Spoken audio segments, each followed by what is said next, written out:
베드로전서 3장 8절에서 12절까지 신약성경 380쪽입니다.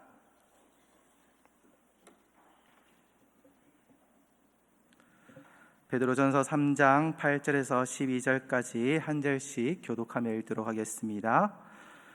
마지막으로 말하노니 너희가 다 마음을 같이하여 동정하며 형제를 사랑하며 불쌍히 여기며 겸손하며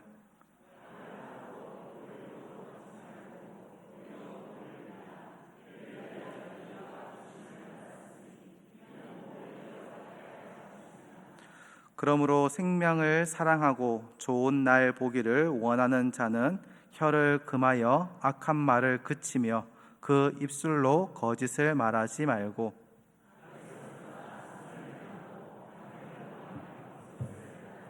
12절 함께 읽겠습니다. 주의 눈은 의인을 향하시고 그의 귀는 의인의 간구를 기울이시되 주의 얼굴은 악행하는 자를 대하시느니라 하셨느니라. 아멘. 제가 지난번 수요일날 설교를 했을 때에 아이들이 이제 설교를 적고 있는 타이밍이다 보니까 그 설교를 적었던 것들을 받았습니다.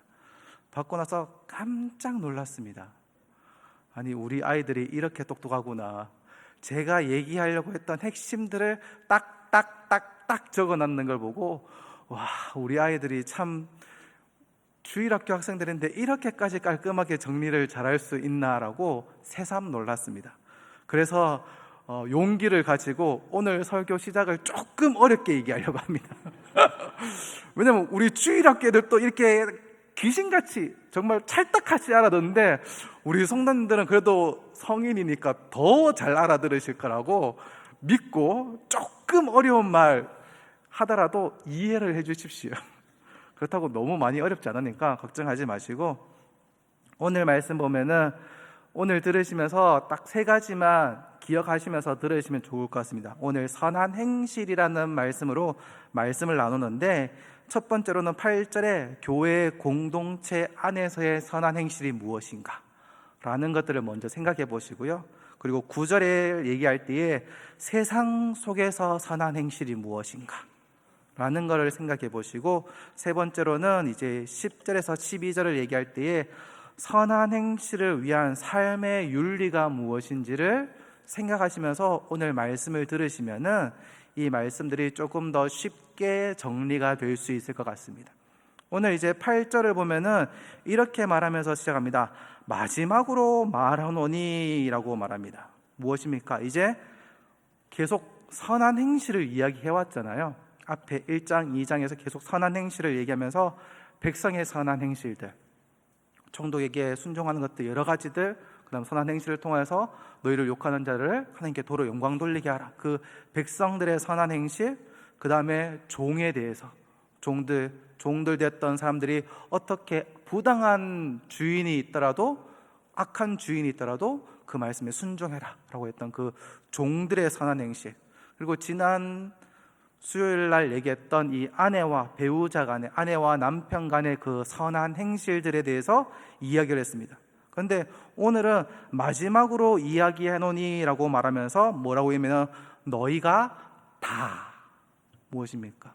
그전에는 백성들 아니면은 종들 아니면은 배우자, 아내와 남편들에 대해서 이야기 좀 범위가 한정되어져 있었다라고 하면은 이제 결론을 지으면서 너희가 다라고 얘기하면서 모든 사람, 이 메시지를 듣는 모든 사람들에 대해서 이야기하고 있습니다. 누구요? 이 메시지를 듣는 모든 자들, 모든 사람들이 기본적으로 갖추어야 할 선한 행실의 덕목이 무엇인가에 대해서 이야기를 하고 있는 겁니다. 여기에 대해서 이제 조금 어려운 말을 얘기하는데 그거 3장 8절 약간 색깔 칠해져 있는 거 한번 띄워주시겠습니까? 이게 A, B, C 그리고 B 다시 A 다시 되어져 있는 거 보이십니까? 요거를 교차 대구법 이런 식으로 얘기하는 교차 대구 구조 아니면 교차 대칭 구조라고 얘기하는데 A, B, C 그리고 B 다시 A 다시, 그러니까 A랑 A 다시는 거의 같은 말을 하고 있고 B와 B'는 거의 같은 말을 하고 있고 C는 다른 말을 하고 있다는 걸 얘기하거든요. 네, 보통 이런 구조를 가질 때에 대부분 이 A가 핵심인 경우가 많습니다. 그러니까 A' 똑같은 말을 처음과 끝에 이야기하면서 이것을 강조하기 위해서 중간에 B, C를 이제 얘기하는 경우가 많은데, 오늘 말씀은 이제 제일 핵심되는 게 C입니다. 형제를 사랑하며. 요게 핵심, 이거를 C를 중심으로 이제 이야기를 하고 있는데, 8절은 교회 공동체 안에서의 선한 행실을 이야기를 하고 있습니다. 무엇이요? 형제의 사랑이 교회에서는 내 옆에 있는 형제 자매를 사랑하는 것이 최고라는 겁니다. 마지막으로 말합니다. 당신들에게, 이 말씀 듣는 모든 사람들에게 말합니다. 교회에서 행해야 될 최고의 덕목, 선한 행실은 형제를 사랑하는 것입니다. 근데 그 형제를 사랑하기 위해서 필요한 것이 무엇이다? 네 가지. A, B, B-, A-. 이 네 가지가 형제 사랑을 위해서 필요한 것이다 라는 것을 이야기하고 있는 겁니다. 같은 마음, 같은 선상에서 A하고 B, A하고 A-, B-, B, 이것들이 같은 선상에 있다는 겁니다. A와 A- 무엇입니까? 마음을 같이 하고, 그 다음에 겸손하고, 이것을 같은 거를 말하고 있습니다. 형제 사랑의 핵심이 형제를 사랑하기 위해서 같은 마음을 품어야 되는데, 같은 마음을 품기 위해서는 뭐야 돼요? 겸손해야 된다. 왜요? 겸손한다는 게 무엇입니까? 내가 남을 나보다 낫게 좋게 여긴다는 걸 말하고 있지 않습니까? 다른 사람을 좋게 여겨야지, 같은 마음을 품는다라는 것은 그냥 둘 다 똑같은 거를 가지고 똑같은 얘기를 하고 똑같은 행동을 하고 똑같은 것을 바라보는 것이 아니라 서로가 서로를 배려하고 다른 사람을 낫게 여기고 그 사람을 인정해주고 했을 때에 같은 방향으로 갈 수 있는 겁니다. 그게 같은 마음을 품는 거거든요. 그러니까 일률적으로 그냥 똑같이 공장에서 찍어내는 것 같은 그런 것들이 아니라 같이 마음을 모으는 것들, 그것들이 무엇입니까? 겸손이라는 것이고, 그것이 결국에 형제 사랑으로 이어진다라는 것을 이야기하고 있습니다. 그 다음에 무엇입니까? B, 동정, 그리고 불쌍히 여긴다. 그러니까 형제 사랑을 하기 위해서는 서로 동정하고 불쌍히 여겨야 된다는데, 동정한다라는 것은 함께 슬픔을 나눈다라는 것을 이야기하고 있습니다. 함께 슬퍼하는 것이 동정, 그 다음에 불쌍히 여기는 것은 마음에서 우러나오는 사랑과 동정이 바로 불쌍히 여기는 겁니다. 무엇입니까? 마음으로부터 불쌍히 여겨야지 형제를 사랑할 수 있다는 겁니다. 그렇잖아요. 좀 이상한 행동을 하더라도, 내 형제, 옆에 있는 형제가 좀 이상한 행동을 하고 좀 내 마음에 들지 않은 모습을 가지고 있다 할지라도 네가 마음으로부터 그냥 그래, 그냥 겉으로 하는 게 아니라 내 마음으로부터, 그래, 저 사람은 좀 그럴 수 있지, 그래, 그런 아픔들이 있었지, 그리고 그 사람을 이해하고 불쌍히 여기고 다독여주면은 그 사람을 형제 사랑할 수 있다는 겁니다. 근데 그냥 겉으로만 그렇게 하고 그냥 머리로만 이해하고 있으면은 그 사람과 함께 형제를 사랑하고 같이 갈 수가 없다라는 것을 얘기하는 거죠. 서로의 의견을, 같은 마음을 품는다라는 것이 바로 서로의 의견을 경청하고 또한 생각을 공유할 수 있는 것, 이것을 말하는데, 이것을 하는 것들을 통하여서 겸손해야지 이것을 할 수 있고, 그리고 동정하고 불쌍히 여겨야지 형제를 사랑할 수 있다라는 것입니다. 나를 낮추고 다른 사람을 높이는 겸손함이 있어야지 서로의 의견을 경청하고 낮은 마음으로 품을 수 있게 되는 겁니다. 그럴 때에 형제를 사랑할 수 있는 것, 다른 사람을 불쌍히 여기고 동정할 때에 마음으로 그 마음이 드러날 때에 형제를 사랑할 수 있다라는 겁니다. 생각을 해보십시오. 교회가 좋은 일을 합니다. 막 장애인 단체에 기부도 하고 또한 사회에 환원도 하고 여러 가지 좋은 일들을 하고 있고, 밥을 퍼는 사역들을 하고 있고, 어려운 사람들에게 우유를 나눠주는 사역들도 하고 있고, 막 많이 하고 있다고 생각해 봅시다. 그런데 그런 많은 일을 하는 교회가 교회 안에 딱 들어보니까 장로님과 장로님이 싸우고 있고, 권사님과 권사님이 싸우고 있고, 집사와 권사가 싸우고 있고, 목사와 장로가 싸우고 있고, 막 매번 싸우고 막 피 터지게 욕하고 있고 막 이렇다고 생각해 보십시오. 그러니까 좋은 일은 다 하고 있는데 교회 안에 서로가 서로를 싸우고 비방하고 욕하고 헐뜯고 있다라면은 결국 그것이 뭐예요? 이 선한 행실을 드러낼 수 있는 것이 아니라 도리어 우리의 선한 행실을 까먹는 일이 된다라는 겁니다. 그렇기 때문에 교회 안에서의 선한 행실은 무엇입니까? 바로 교회의 하나됨, 일치됨. 그래서 같은 마음을 품는 것, 그 같은 마음이 형제를 사랑하는 것. 형제를 사랑함으로 인해서 우리가 같은 마음, 교회의 하나됨, 교회의 일치됨을 이룰 수 있게 되는 겁니다. 그게 없다라면은 우리 교회가 아무리 선한 일을 하고 아무리 좋은 일을 한다 할지라도 결국에는 세상에 덕이 되는 것이 아니라 도리어 욕을 먹을 수밖에 없다라는 것입니다. 그리고 이어지는 9절에는 이제 그리스도인들이 세상에서 이제 어떻게 해야 되느냐라는 것을 이야기합니다. 두 개가 써 있는데요. 9절을 같이 한번 읽어볼까요? 시작. 악을 악으로 욕을 욕으로 갚지 말고 도리어 복을 빌라. 이를 위하여 너희가 부르심을 받았으니 이는 복을 이어받게 하려 하심이라. 무엇입니까? 두 가지를 이야기하고 있습니다. 두 가지 동사가 사용됩니다. 갚지 말고 복을 빌라. 갚지 말고 복을 빌라. 이것이 현재 분사라고 얘기했는데, 현재 분사는 뭐 다른 건 없습니다. 다른 거 별로 기억할 필요 없고요. 그냥 지속적으로 계속하는 것들을 이야기합니다. 무엇입니까? 갚지 말고 복을 빌라는 것이 한 번만 하나 하고 끝나는 것이 아니라 우리가 계속적으로 해야 될 일이라는 겁니다. 다시 말하면은 지속적으로 세상에서 그리스도인들이 취해야 할 태도인데, 악을 악으로 욕을 욕으로 맞대응하지 말고 오히려 그들에게 복을 빌어 주어라. 그걸 말하고 있습니다.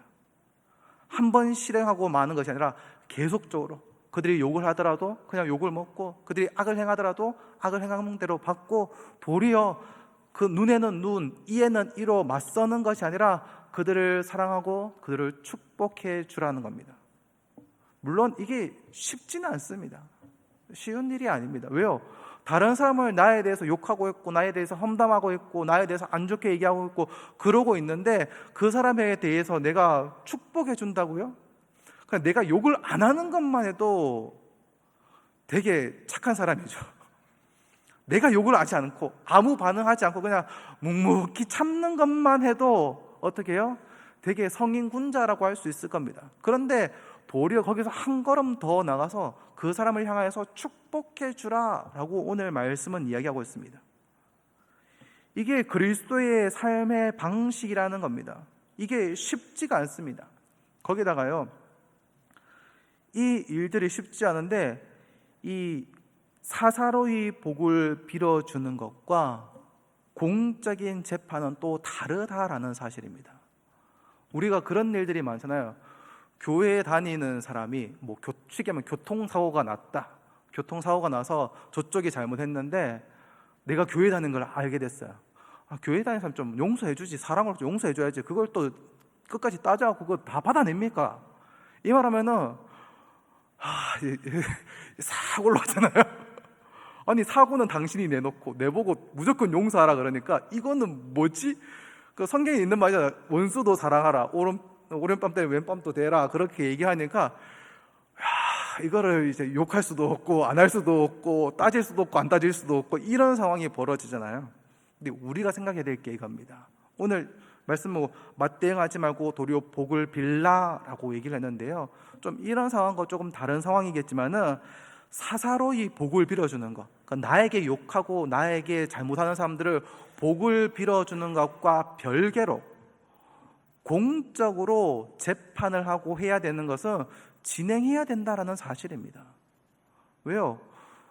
우리 한국교회에서 그런 일들이 많이 있었지 않습니까? 어떤 사람이 잘못하고 막 이렇게 분란을 일으킴에도 불구하고 그래도 교회가 사랑으로 덮어줘야지, 사랑으로 감싸줘야지. 그러다가 도리어 그 사람이 이 정도의 죄는 아무 문제가 없는구나 싶어서 더 큰 죄, 더 큰 분란, 더 큰 혼란을 일으켰던 일들이 많이 있었지 않습니까? 무엇입니까? 사랑으로 덮어주고 그 사람을 축복해 주는 것과 그 사람을 올바른 길로 인도하기 위해서 시벌을 하고 치리를 하고 재판을 하는 것은 어쩌면 약간은 다른 영역이라는 사실이랍니다. 그러니까 그것들을 우리가 잘못 이해하면은 아까 전에 교통사고가 났던 것과 같이, 그래 내가 교통사고를 냈고 내가 힘들지만 그래 내가 당신을 용서합니다. 하지만 그것도 최소한 보험회사에서 처리하는 것 정도는 해야 되는 게 맞지 않겠습니까? 그렇죠.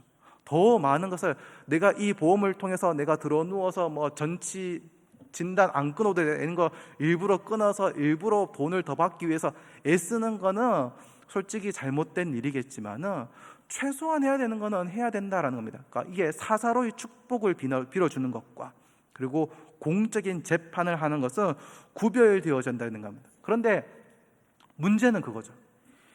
이것을 사사로이 축복을 빌어주는 것과 그리고 공적인 재판의 영역이 애매하다라는 겁니다. 이거를 정확하게 구분해가지고 딱딱 할 수 있으면 좋은데 이게 애매하게 걸쳐져 있고 이걸 확실하게 딱 구분 지어질 수가 없는 일들이 상당히 많이 있습니다. 그럴 때는 어떻게 해야 되느냐? 상황 따라서 판단을 하셔야 됩니다. 그때 달라요. 그때 다릅니다. 왜요? 모든 경우가 다 똑같지 않잖아요. 모든 상황이 다 똑같을 수는 없잖아요. 그러니까 그 상황에 맞춰서 그때에 따라서 하나님께서 주시는 지혜로 우리가 해야 되는 겁니다. 왜냐하면 객관적인 원리는 있습니다. 객관적인 원리, 성경에서 말하는 죄는 미워하되 사람은 미워하지 마라. 근데 쉽진 않잖아요. 그 죄를 저지른 사람 걔인데 그 사람이 그 죄를 저질렀는데 그 사람을 미워하지 않는다는 게 쉽지 않습니다. 근데 그럼에도 불구하고 하나님께서 우리에게 말씀하신 객관적인 원리는 죄는 미워하되 사람은 미워하지 말라. 그런데 이것들을 우리가 쉽지 않다는 겁니다. 그렇기 때문에 우리가 이런 일을 당했을 때에 취할 수 있는 방법이 바로 믿음의 선배들에게 그리고 나의 영적인 선배들에게 먼저 여쭈어보는 것이죠. 어떻게 보면 집사님들이면 권사님들이나 아니면 장로님들에게 여쭈어보는 것들, 아니면 사역자들이나 목사님에게 여쭤보고 이런 상황인데 어떻게 하는 것이 좋은지 잘 모르잖아요. 그런 것들 여쭤보고 일을 진행하는 것들. 저기 지금 방송실에 있는데 현일 목사님 같은 경우 저도 그렇고 목사님들이 현일 목사님이 되게 이뻐해요. 실수할 때도 좀 많아요. 근데 그럼에도 불구하고 이뻐할 수밖에 없는 이유가 무엇이냐면은 목사님 저 이거 어떻게 해야 돼요? 계속 찾아와요. 어쩌면은 조금 귀찮을 정도로 잘 찾아와서 이럴 땐 어떻게 됩니까? 이럴 땐 어떻게 됩니까? 라고 물어봅니다. 그런데 그럴 때에 그렇게 모르면서 좀 알아가려고 하고 찾아가려고 하고 물어보고 올바르게 하려고 찾아오는 사람들에게 우리가 야, 네 알아서 그건 뭘 또 물어보나? 야, 됐다. 이렇게 하지 않고 어쩔 수 없이 왜 물어보는데 친절하게 답해 주잖아요. 그러니까 믿음의 선배들에게 우리가 물어봤을 때에 그걸 답해 주는 것들이 믿음의 선배들의 역할이고 또 그것들이 내가 얘기해 줄 수 없는 영역이면은 또 다른 분에게 연결시켜 주고 알려주고 하는 것들입니다. 그것들이 우리가 잘 모를 때에 먼저 큰 시행착오를 겪지 않기 위해서 여쭤보는 것들. 왜요? 이 사사로이 축복하는 것과 공적인 재판의 영역들이 아주 미묘하게 연결되어져 있거든요. 그러니까 그 일들을 정확하게 단순히 딱 무자르듯이 딱 잘라갖고 해결할 수 없는 영역들이 상당히 많다는 겁니다. 그렇기 때문에 믿음의 선배들에게 의견을 여쭈어보고 지혜를 구하는 것들이 우리에게 필요한 것들이죠. 베드로전서의 상황은 이렇게 지금 너희가 그들을 축복하라 라고 말했던 이 베드로전서 1세기의 상황이 어떤 상황이었냐면은 세상에서 가도 제대로 된 재판을 받을 수 없는 상황이었습니다. 제가 베드로전서 1장을 얘기할 때도 말씀을 드렸지 않습니까? 세상이 하나님을 믿는 사람들, 저 근친상간하는 사람들, 다른 왕을 섬기고 있는 사람들, 이 시기 나는 사람들, 이런 식으로 이상한 눈으로 바라보고 있고 그들을 욕하고 있었던, 오해가 쌓여 있었던 그런 상황이었지 않습니까? 그런 이들이 세상 법정에 가서 얘기를 해도 들어주지 않고 다른 사람에게 얘기해도 들어주지 않는 그 극한의 상황이 있으니까 이 베드로도 얘기하고 바울도 얘기하는 것이, 너희가 그것 때문에 막 속을 앓고 끙끙거리고 그렇게 있지 말고 도리어 그 사람들에게 복을 빌어 주어라. 바울도 로마서에서 이렇게 얘기합니다. 너희를 박해하는 자를 축복하라. 직접 원수를 갚지 말라. 직접 원수로 갚을 수도 없는 상황이었고요. 그러니까 그들을 도리어 축복하고 그들을 하지 마라. 그러면서 누구를요? 하나님을 바라보아라. 도리어 하나님을 바라보아라. 그 마지막 때에 하나님께서 그 일들을 심판하시고 해결해 주실 것이다. 그러니까 지금 너희가 아무것도 해결할 수 없는 그 상황 가운데 끙끙거리고 속을 앓고 속 태우고 화병 얻고 그러지 말고 도리어 축복해 줌으로 인해서 너희의 마음의 평안을 하나님께서 해주실 것이라는 그 마음의 평안을 얻고 신앙생활을 해야 되지 않겠느냐라는 걸 얘기하고 있는 겁니다. 어쩌면 우리의 상황과 조금 다른 상황인 것이죠. 근데 그것들을 우리가 기억하고 이 말씀을 본다면은 이 마지막 심판 때 축복하는 것들에 대해서 우리도 기억해야 되는 겁니다. 사적인 영역으로는 우리는 분명히 우리에게 잘못하는 사람들에게 축복해 줘야 됩니다. 쉽진 않겠지만, 그렇지만 재판의 영역에 있어서는 또한 가릴 거는 가려야 된다라는 것들을 우리가 생각해야 되는 것이죠. 어제 저희 집에 도둑이 들었습니다. 실제 들었다는 게 아니라 예를 들어서 도둑이 들었다라고 예를 들면은 어떻게 되겠습니까? 그러다가 보니까 누군지 이제 도둑을 찾았어요. 그럼 어떻게 되겠습니까? 신고해야 돼요. 찾아보니까 우리 교회 다른 집사님이었다. 예를 들어서 왜 그렇게 실제로 그런 일이 벌어졌는 것이 왜 그러세요? 아니요, 예입니다. 깜짝이야. 입을 그렇게 크게 벌리시면 제가 놀래요. 예를 들어서 그랬다라고 하면은 신고를 하면은 도둑이 들어서 훔쳐갔어요. 신고를 해야 될까요? 신고를 하지 말아야 될까요? 이게 고민의 영역이 되는 거예요. 아까 전에 말했죠. 사사로이는 그 사람을 축복해 줘야 되잖아요. 그렇죠? 사사로이 축복해 주면은, 근데 그 사람을 신고를 해가지고 이거를 끝내야 되느냐, 아니면 한 번은 덮어주고 지나가야 되느냐. 그렇잖아요. 아까 전에 처음에 들었을 때는 그래, 사사로이 축복해줘, 그래, 재판 해야지 이러는데 이 얘기를 딱 듣니까 라는 생각이 드시죠? 이게 애매하게 걸려있다라는 말이 무슨 말씀인지 아시겠죠? 근데 또 다른 예를 들면은 그런 경우입니다. 우리 믿음의 선배들이 그런 경우 되게 많았었죠. 불신 남편, 교회 간다는 것 때문에 막 매를 맞고 두들겨 맞고 그럼에도 불구하고 교회 나왔던 그런 경우. 근데 그런 경우에 어떻습니까? 우리의 믿음의 선배들, 어머니들은 그럼에도 불구하고 그 남편과 이혼하거나 막 갈라서거나 뭐 신고하거나 그런 것들이 아니라 끝까지 참고 인내하고 살아왔습니다. 그리고 결국에는 그 남편을 하나님께로 데려와서 함께 찬양하는 가정을 만들었던 것을 우리가 바라보게 됩니다. 그런데 지금 현재 이 시대에 여러분의 아들, 딸들의 그 결혼했는데 남편이 교회 가는 걸로 때리고 그렇다라고 하면은 여러분은 그 자매에게 뭐라고 대답해 주겠습니까? 신고하라고 얘기하겠습니까? 아니면 참고 인내하라고 얘기하겠습니까? 애매한 영역인 거죠. 물론 이게 디테일하게 들어가면은 얼마나 폭력을 자주 행사하느냐, 아니면 얼마나 때리느냐, 뭐 이런 것들도 찾아보고 확인해보고 얘기를 디테일하게 들어봐야지 만일 신고를 할 것이냐, 아니면 인내하고 참을 것인가 라는 거를 결정할 수 있겠죠. 근데 쉽지 않은 영역입니다, 이 부분이요. 그러니까 사사로이 나를 때리는 남편에 대해서 축복하는 건 축복하겠지만은 신고를 하면은 지금 상황에서는 무엇입니까? 이혼이잖아요. 이혼하면은 그 남편은 어쩌면은 절대로 다시 하나님께 돌아올 수 있는 가능성이 없어질지도 모르는 상황이라는 겁니다. 그 남편을 위해서 그 영혼이 불쌍히 여겨서 계속 참으라고 얘기할 것인가, 아니면은 그 폭력이 나쁜 것이기에 신고하여서 거기에 대한 벌을 받게 해야 되는 것인가? 이것이 쉽지 않은 상황이라는 겁니다.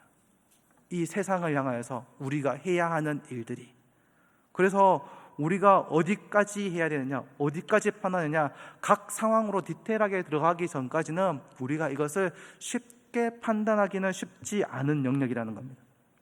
근데 그럼에도 불구하고 우리가 생각해야 되는 것이 무엇이냐면은 초대교회 성도들의 모습이라는 겁니다.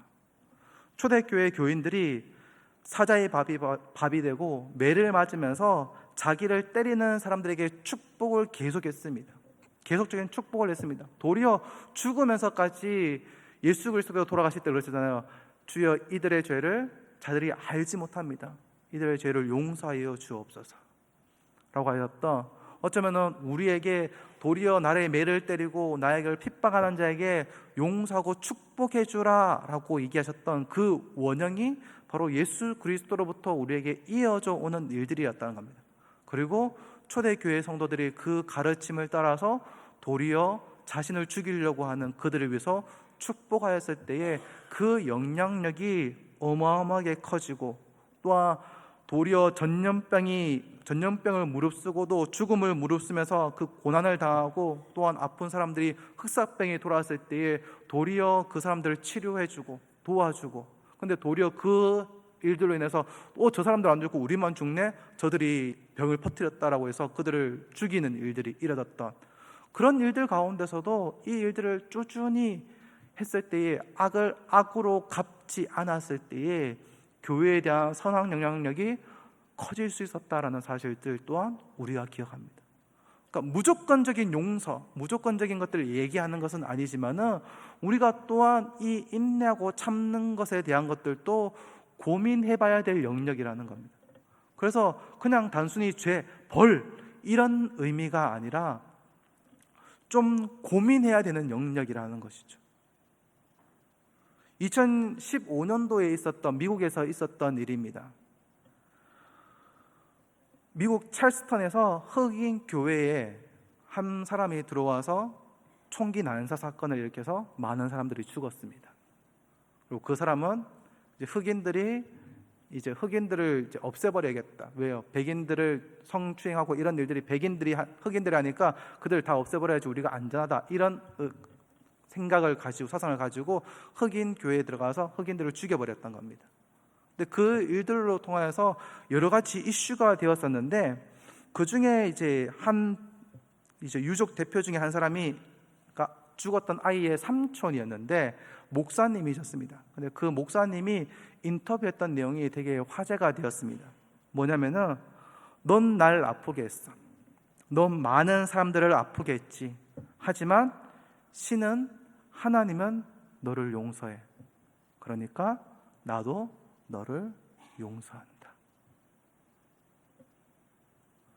네가 다른 사람을 아프게 했고, 네가 아직도 죄를 뉘우치지 않고 네가 그렇게 하고 있지만은 그럼에도 불구하고 하나님께서 너를 용서하셨다라는 것을 내가 알고 있기에 우리들도, 하나님을 믿는 우리도 당신을 용서하겠습니다 라는 얘기를 했다라는 겁니다. 그 일들로 인해서 기독교의 선한 영향력이 또한 커지는 일들이 있었습니다. 내 조카가 죽었고, 내 자녀들이 죽었고, 내 아내가, 내 어머니가, 부모님들이 돌아가셨던 그런 일들이 있었지만은 하나님을 믿는 교회에 있었던 사람들에게, 교인들이었기에 그런 고백을 할 수 있었다라는 겁니다. 우리가 생각해야 되는 것이 무엇입니까? 그 사람을 축복해야 된다라는 것. 나에게 악을 행하지만 그럼에도 불구하고 축복하고 그 사람에게 복을 빌어 주어야 한다라는 것. 근데 그것들이 또한 다른 양면성, 또한 그냥 무조건적인 덮어줌으로 인해서 도리어 그 사람이 더욱더 죄 가운데 들어갈 수 있다는 것을 알기에 우리가 조심해야 되는 겁니다. 교회에는 7이라는 게 있습니다. 잘못된 일을 했을 때에 거기에 대해서 권징, 벌을 내리는 것들이 있습니다. 그것들이 있는 이유는 한 가지입니다. 잘못했으니까 벌을 내리는 것이 아니라 그 벌을 내림으로 그 사람이 잘못해서 돌아오기를 원하는 겁니다. 우리가 신고해야 돼. 아까 전에 했던 거 신고해야 되냐, 신고하지 말아야 되느냐라는 것들을 생각했을 때에 신고해야 될 수도 있습니다. 근데 신고할 때에 신고하는 우리의 마음가짐은 무엇이냐면은 그 사람이 다시금 죄를 저지르지 않을 수 있도록 축복하는 마음을 가지고, 사랑하는 마음을 가지고 그 일들을 해야 하는 것입니다. 그렇지 않을 때 그냥 단순히 죄를 지었으니까 벌, 이걸로 끝내버린다면 우리가 세상을 향하여서 바라보는 우리의 시선들이 너무나 좁게 느껴질 수밖에 없지 않겠습니까? 내가 고발하거나 신고하거나 여러 가지 벌을 내리거나 이런 일을 교회에서 이루어질 수도 있고 여러 가지 할 수도 있겠지만은 그 일들을 하는 궁극적인 목적은 그 사람이 하나님께로 돌아오게 하기 위해서, 그 사람을 축복하기 위해서 그 일들을 한다라는 것. 원수 사랑과 박해하는 자를 축복하는 것이 바로 예수님께서 오신 이 전통이기에 우리가 그 사람이 올바른 방향으로 갈 수 있게 하기 위해서 우리가 이 벌 같은 것들도 신고라 여러 가지 재판의 영역들 또한 우리가 사용한다라는 사실입니다. 이것들이 있지 않다라면은 우리가 이 일을 할 수가 없다라는 거죠. 9절 뒤에 보면은 이렇게 얘기합니다. 9절에 악을 악으로 욕을 갚지 말고 도리어 빌라, 그러면서 뭐냐면 이를 위하여 너희가 부름을 받았다. 무엇을 위해서? 악을 악으로 욕을 욕으로 갚지 말고 도리어 복을 비는 것, 이 일을 하기 위해서 너희들이 부름을 받았다라는 겁니다. 나에게 다른 일을 하는 것이 아니라 이 일들을 하기 위해서 너희가 부름을 받았다. 그러면서 이어지는 말이 뭐니까 이는 복을 이어받게 하려 하심이라. 세상을 향하여서 악한 일을 당하고 이런 일을 당하더라도 무엇이요? 내가 도리어 그 사람을 축복하고 하는 일들로 하나님께서 나를 부르셨으니 내가 그 일을 해야 된다. 그리고 그 일을 하는 자들에게는 하나님께서 복을 주시겠다라는 것을 얘기하고 있는 겁니다. 이는 복을 이어받게 하려 하심이라. 복의 유업을 받는다라는 것은 결국 하늘의 복을 유업으로 받은 사람은 이 땅에서 손해보고 희생을 당하더라도 내 안에 있는 하늘의 복 때문에 넉넉하고 여유로울 수 있는 여유가 있다는 겁니다. 왜요? 생각해 보십시오. 나에게 100만 원이 있어요. 100만 원이 있어요. 현금으로 100만 원이 있어요.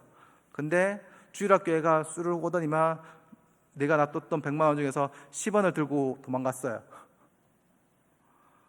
여러분 어떻게 하겠습니까? 아이고 참, 왜 제가 근데 웃고 지나가겠죠. 근데 여러분에게 100만 원이 있어요. 애가 100만 원을 훔쳐갔어요. 그럼 어떻게 하겠습니까? 어떻게 해서는 잡겠죠.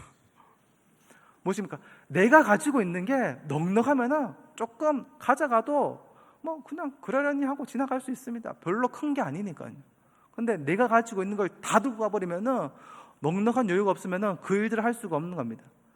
우리가 이 일들, 나에게 욕하고 이 나를 박해하는 자들을 축복해 줄 수 있는 궁극적인 이유는 하나님께서 나에게 주신 복이 이 손해보는 것보다 더 크다는 걸 알고 있기에, 그 복이 있기에 이 세상에서 당하는 조금의 손해, 조금의 어려움들을 그냥 가볍게 넘길 수 있게 되는 겁니다.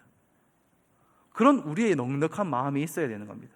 그런 넉넉한 마음이 있다라면은 우리가 이런 일들에 대해서 별로 마음이 어려워하고 힘들지 않을 수 있게 되는 겁니다.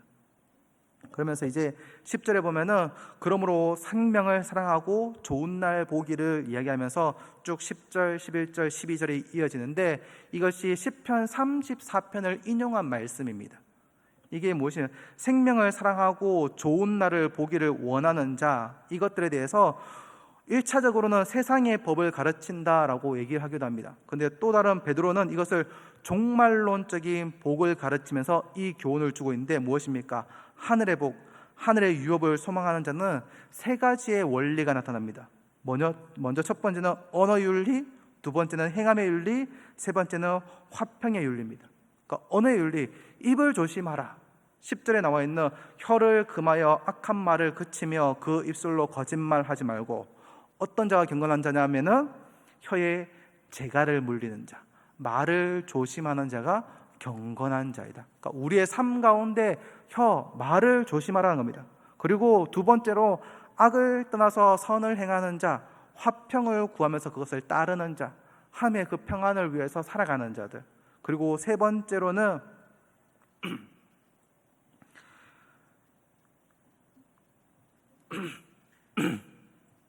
화평을 구하는데 그 맞대응하고 후회하지 않은 선한 행실을 하는 것들을 이야기합니다. 화평의 윤리, 행함의 윤리, 선을 행하는 것들, 그리고 화평을 행하는 것들. 가끔 그럴 때 있잖아요.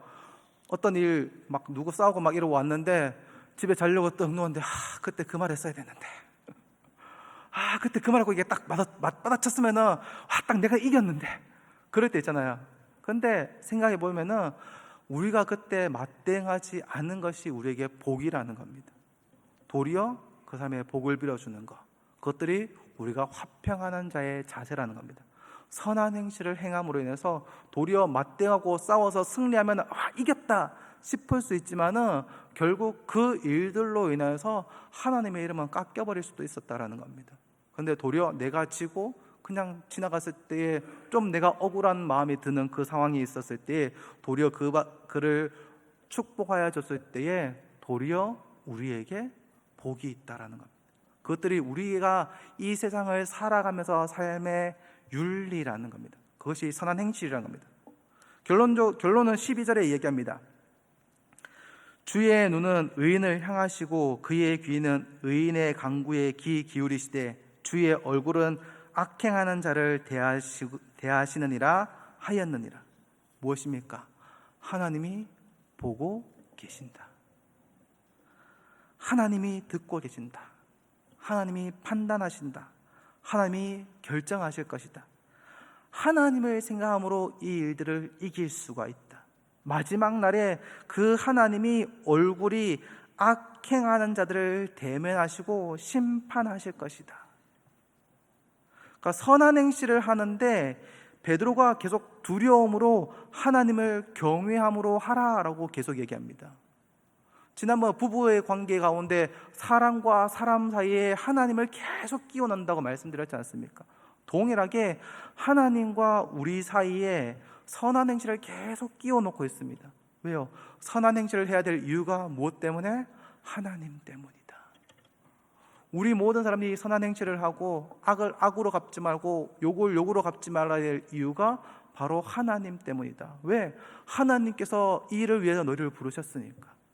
하나님께서 이것을 통해서 너에게 복을 주시기를 원하시니까, 그 복을 누리길 원하니까, 그 복이 세상의 그 손해보다도 훨씬 더 크기에 그 일들을 너희들은 감당할 수 있지 않느냐. 초대교인들이 십자가에 달려 돌아가면서 사자밥이 되면서까지도 그 고통 가운데서도 그들을 축복할 수 있었던 이유는 이 고통과 이 어려움과 이 고난보다 하나님께서 주시는 그 축복, 그 복들이 더 크기 때문에 그 일들을 감당할 수 있었습니다. 저와 여러분들이 그렇게 살아갔으면 좋겠습니다. 하나님이 주시는 그 복, 하나님께서 우리에게 생각하시는 그 복들을 기억할 때에 우리가 이 고난들, 이 어려움들 혹은 조금 손해보는 것들, 이 일들을 감당할 수 있고 도리어 그들에게 선한 능력으로 그들을 축복할 수 있는 겁니다. 저와 여러분들이 세상을 향하여서 축복할 수 있는 자들, 그런 자들이 되기를 주님의 이름으로 축원합니다. 기도하겠습니다.